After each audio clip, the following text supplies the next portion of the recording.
The science of medicine is God's hidden secret within motion and stillness.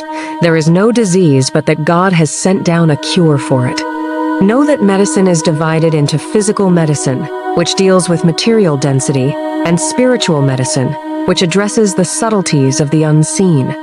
The physical type is based on knowing bodily ailments and treating them with the corresponding medication to remove them, thereby submitting to the laws of cause and effect that God has deposited into existence. Treatment by this method requires precision in diagnosis and the observance of the balances of time and place, as well as the constitutions of bodies according to their varying natures. As for spiritual medicine, through it, the properties of things change, transcending the boundaries of matter and its laws. This type does not require the medication to match the ailment chemically or physically, as does the first type. Nor does it fall under a law or scale whereby it could be critiqued for failing to observe bodies or the rules of time and place. A patient may be healed by a drink of water or a crust of bread, not due to any medicinal property therein, but due to the specificity of the divine assistance flowing through it.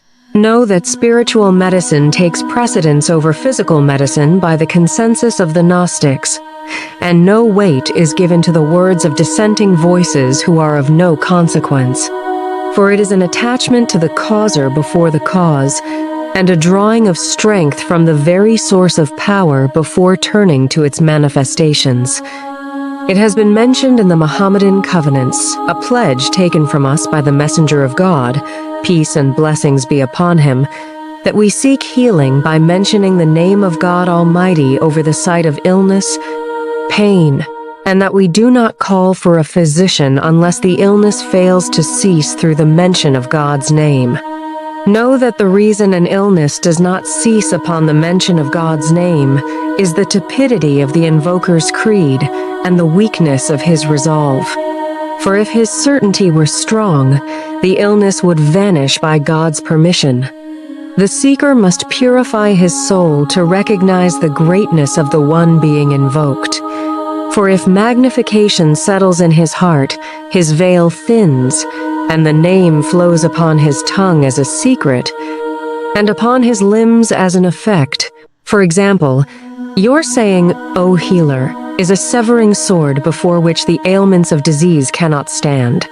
However, the sword does not cut by itself unless its wielder is strong. If the one performing ruqya, spiritual incantation, speaks the name of God over himself or another with a heart that sees God as greater than the disease, and that his healing is easy for God, the burden lightens immediately.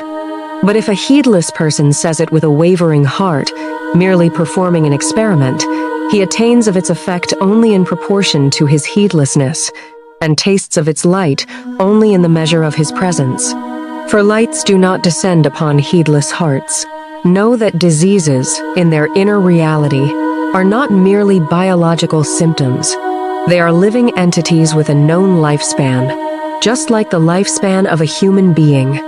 A person may be a saint whose prayers are answered, yet he prays in the name of God and is not healed, not due to weakness in his resolve, but because the disease has a life that has not yet ended. In such a case, ruqya and physical medicine serve to descend gentleness into the divine decree. Thus, the disease passes coolly and safely, its severity lightened until its duration expires. However, if the end of the patient's life has been decreed through that descending illness, then no medicine will avail him, and the causes of healing will be disabled. Yet, if there is a remainder in the patient's life, ruqya and supplication contend with destiny and may shorten the duration of the illness by God's permission. For God blots out what he wills and confirms what he wills, and with him is the mother of the book. Know that bodies in the world of dominion are but mirrors reflecting the images of souls in the world of the kingdom. There is no disease or ailment that manifests outwardly except that it is a shadow of a cause that proceeded inwardly, arising from a deviation in the nature of the soul or a knot that has tightened in the heart. Physical illness is often a dense embodiment of a subtle meaning, a disturbance that made the body speak with the tongue of pain. For this reason, one may treat the apparent symptom with ruqya or medicine, and it may vanish for a time, only to return and strike another place more fiercely. This is because the spiritual root of the ailment has not yet been uprooted, and the original cause remains latent. For no tribulation descends except due to a sin, hidden or apparent. Therefore, he who desires complete healing, let him look at the pains of his body with the gaze of a dream interpreter, searching for the hidden symbol behind the sensory pain. This door may be difficult for the general public. The optimal solution for them is frequent seeking of forgiveness with the intention of healing, in the hope that God erases a hidden cause that was behind the tribulation.